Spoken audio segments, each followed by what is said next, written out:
Hey guys, how you doing? Welcome to another post-match review of me playing in the Centurion Mark 7/1. This is the Tier 9 British medium tank, and I like to use the top 20 pounder on this. We're playing an encounter game on Sand River, and as always I suggest if you've got any kind of speed you should try and get the initial spot off. So you can see me bombing it towards the ridge line, and it will pay off in spades later, as you'll see with the experience result we'll get for this game. So what do I think of this tank with the top gun and the top engine? Well, although its top speed is not brilliant, as you can see I'm going at 40, with the engine power it's able to get up slopes fairly efficiently, and with the 20 pounder its aim time is amazing and its rate of fire is incredible, but its average damage is only 230. And its penetration is about 226 millimeters, which is okay. It's about on par with all the other Tier 9 tanks. But if you don't use the 105 that you can get on this, the Royal Ordnance 105, then you have quite low penetration compared to what the tank's capabilities are. But your DPM is much higher. So you saw we managed to get some good spots off at the beginning. Unfortunately, our artillery was not able to capitalize. Here we're using the rate of fire and short aim time and great gun depression of this tank to really get to work on this Super Pershing, who's really playing very badly going into this position so early. So, this tank is very fat, as you can see, and its hull armor is very weak. Its frontal armor is okay, it can pull off miracle bounces, but this tank's strength is that its turret is frontally very strong. So we can see there that that T69 has already been crippled early, and we have a Type 59 who's running off. I can see what this T69 is planning on doing, and I think, can I help him, can I help him, can I help him? And I think, yeah, I'm going to try and help him. Even if it means exposing myself to 8 tanks, I'm going to try and help this Type 59.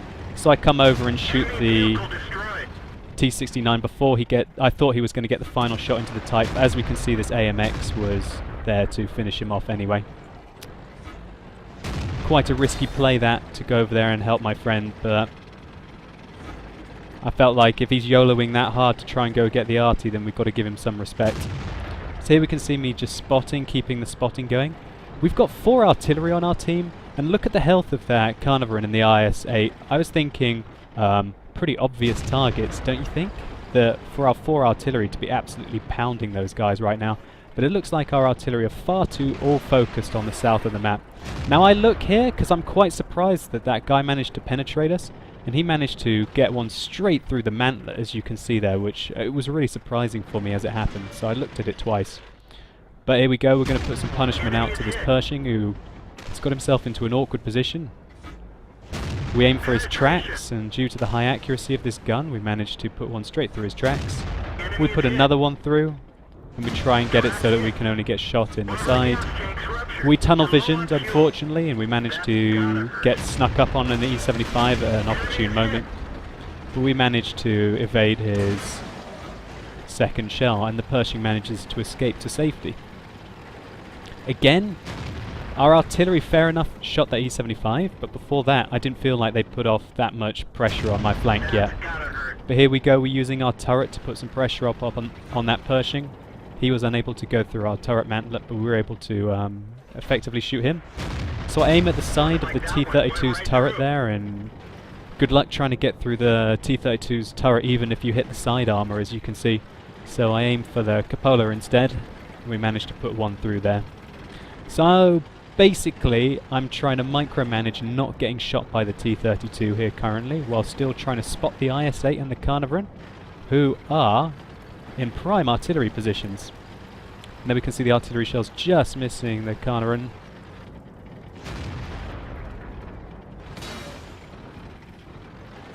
We want to put some more pressure on this T-32, but I don't want to expose the side of my turret to those 2 tanks.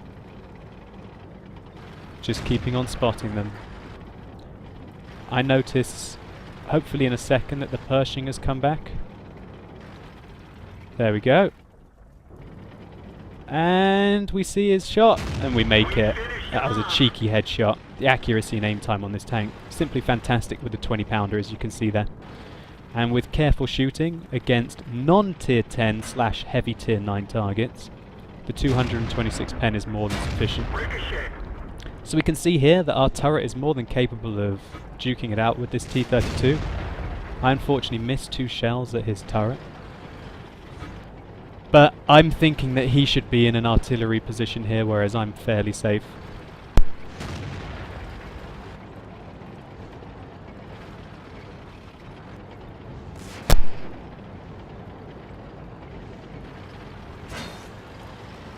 So I'm just keeping eyes up on the IS-8, who's now getting crippled very badly. Our artillery seem to be focusing on the north flank now after spending a long time on the south.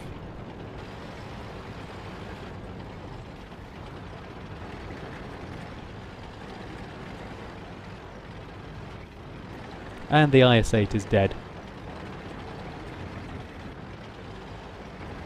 So now the only thing holding us back is this T-32, who just got artilleried as well. So far we've done 2,900 damage in the game. We can see there's an AMX making his way quickly towards our artillery. We managed to put a clean shell into the 1375. We think he's going to go forward, so we pre-aim where we think our next shot will be, but the artillery deal with him. Meaning that there's only 4 artillery left. So it's time to go clean up those scumbags, try and get them out of the game as quickly as we can. We had to be slightly careful here, because if I did something really donkeyish and lost my 600 health and the Lurve died as well, then who knows, maybe the 1390 might get zerged as well. And this game wasn't over yet, to say the least. So we can see my 6th sense tells me I've been spotted. The Lorraine thankfully was looking in the wrong direction. Now he realizes that he's in trouble. And we take him out. And we can see now the GW Panther above us. I decide to put a little bit of pressure on him. I don't know who he's aiming at yet. I pull back. You can see he fires at the Lurve, so I come out. And using the high accuracy of this gun, we're able to hit the smallest of targets. Now, like the rats they are, the artillery are coming out of their hiding places. And we managed to finish the game doing a cheeky 1,000 extra damage there on the artillery. So here are the post-game stats. We can see that we got ourselves nearly 5,000 experience for our doubles, so it was basically a 2,500 experience normal game. This was enough to get our mastery badge in this tank, and we can see that because of that ridge spotting that we did at the beginning, that we also got a scout medal. Looking at the kind of damage we did 4,000 damage, which is more than anyone else on our team. Significantly more than any of the other tanks, as we can see that the next 3 highest damage dealers were all artillery players.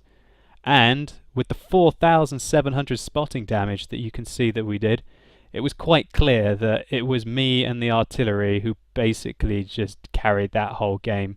And that was why we were able to get so much experience out of it and get our mastery badge in a very meaty 2,500 game. So always try to be spotting in your medium tanks. Try and get yourselves into aggressive positions and work with your artillery, even if they are the scumbags that they that they play. Alright guys, I hope you've enjoyed this this game. If you've liked it, please give it a thumbs up at the bottom. I really appreciate it. Tell me if you like these kind of post-game replays. And yeah, I totally recommend the Centurion Mark 7.